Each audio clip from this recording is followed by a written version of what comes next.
Today I'm going to talk about 3 important questions to ask yourself when losing weight. My name is Courtney Gray. I'm a body and life coach, and I help women lose weight permanently. So each of my videos on my YouTube channel is always from the perspective of permanent weight loss, not diets, not total restriction, but you really learning how to feel in control of your eating and lose weight in a way that you want to live your life, in a way where you feel in control around your eating. So let's dive into the first important questions you can ask yourself when losing weight and when maintaining your weight loss.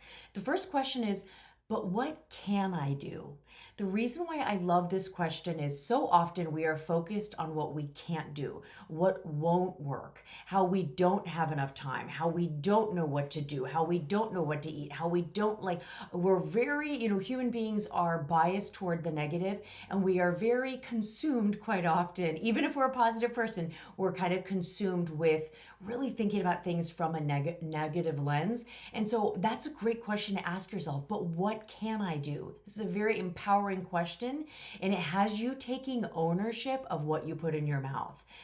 This is a great question to ask yourself in response to circumstances that your brain thinks are a problem. Like for my clients, it's a great question I encourage them to ask themselves when they are injured and they feel like maybe they can't work out or move their body like they normally have been. But what can I do? Okay, I hurt my shoulder. But what can I do? Maybe you have a new set of time constraints. Like maybe it's summertime and you have extra people living with you, or maybe it's the holidays and things are busier. And so as we go throughout the year, our schedule really is constantly being disrupted. So if you can say, but what can I do? You are going to be able to find what you can do, as opposed to being a victim of your circumstances and just kind of act like, it's the opposite of taking ownership. What I want for you is taking radical ownership. It's the opposite of really just saying, this is out of my control. What I want for you to do is to realize so much more is in your control if you choose it to be. If you're not in your routine, if you're on vacation and you want to have an amazing European vacation and you're like, I'm worried about the food, I'm worried about this, but what can I do? Right? Instead of what can I do, what can I do? When your brain presents obstacles, it's always a great question. Okay, number 2, is this true? It sounds like a very simple, possibly inconsequential question, but it is very powerful. Most of the things we think about, most of the thoughts that come through our brain are not facts. It's so important for us to ask ourselves, is this true? Or is this just something I've been thinking about on repeat? Is this something that I was taught as a kid from my family? Is this something that as a culture we just believe but isn't true for everyone? Is this something that as I sit around with my girlfriends drinking wine, they say, and I've just believed it that it's true? Is it true? Other examples of iterations of this is like, I've tried everything. So that's an example of what I hear a lot, that people can say, wait a minute, is that true? Is it true you've tried everything? I've had so many clients say this to me before. I've tried everything. And I'm like, that can't possibly be. No one has tried every diet. No one has tried every type of meal plan. But when we think that, even if you might be watching going, no, it's true, Courtney, it's true. But is it helpful? Is it helping you to think that thought, like, I've tried everything? Okay, here's another thought that people say, that people give to me, deliver to me like it's the truth. And I question, is that true?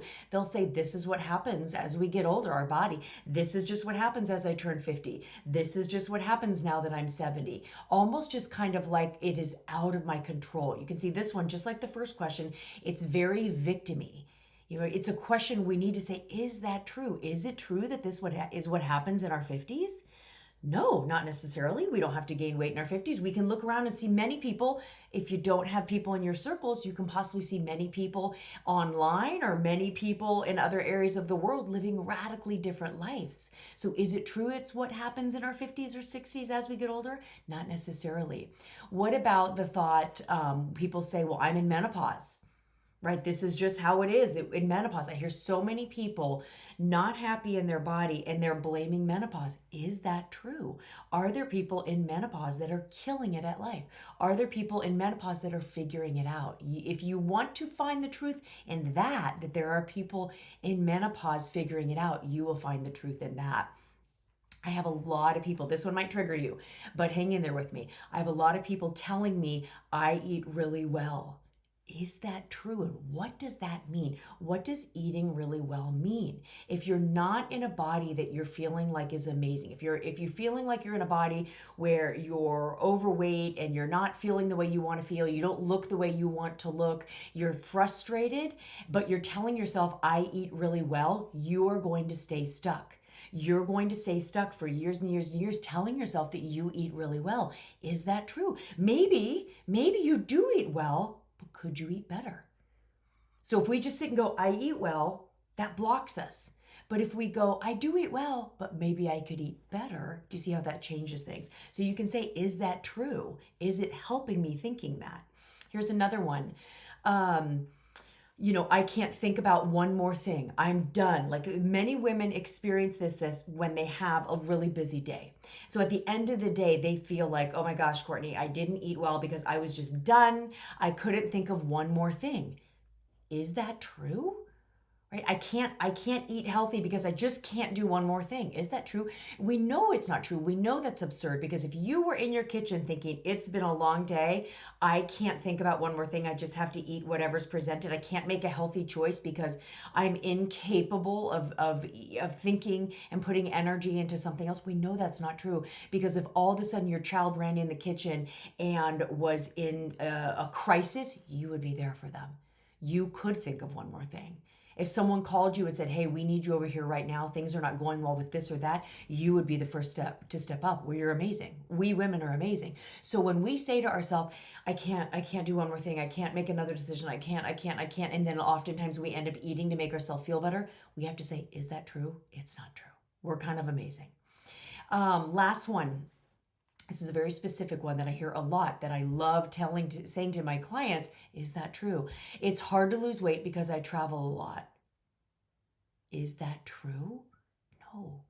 You might have been saying that to you, but I want you to ask yourself, is that true? With my clients, I teach them how they can either lose weight on vacation or they can maintain their weight on vacation. Or maybe I have some clients that say, you know what?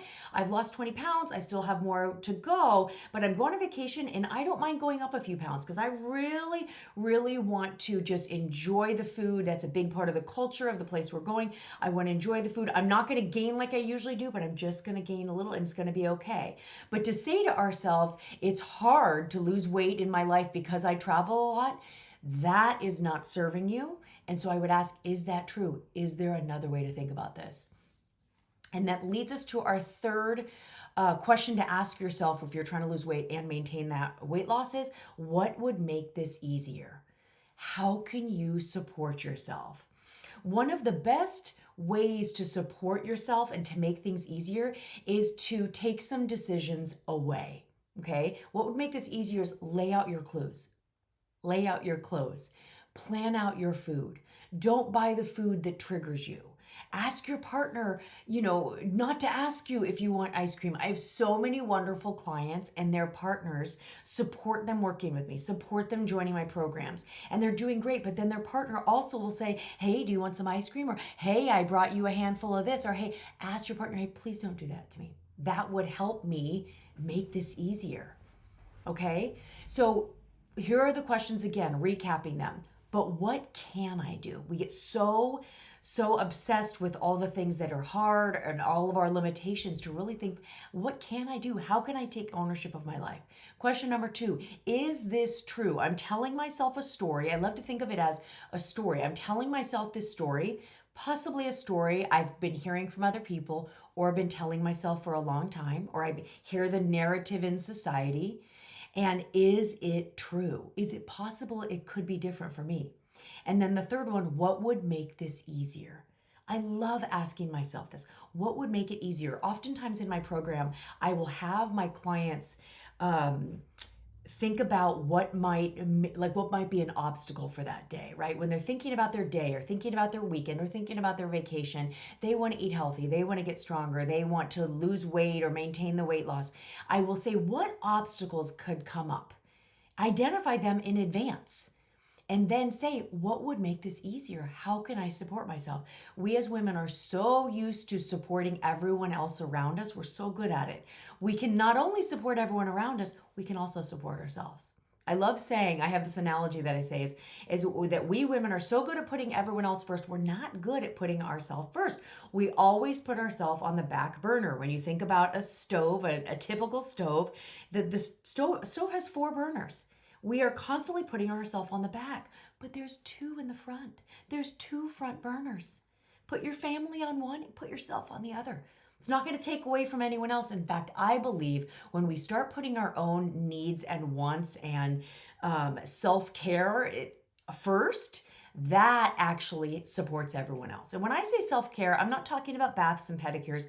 I'm talking about learning how to eat well so you feel good in your body. That is the ultimate self-care, and it benefits everyone. Thanks for watching.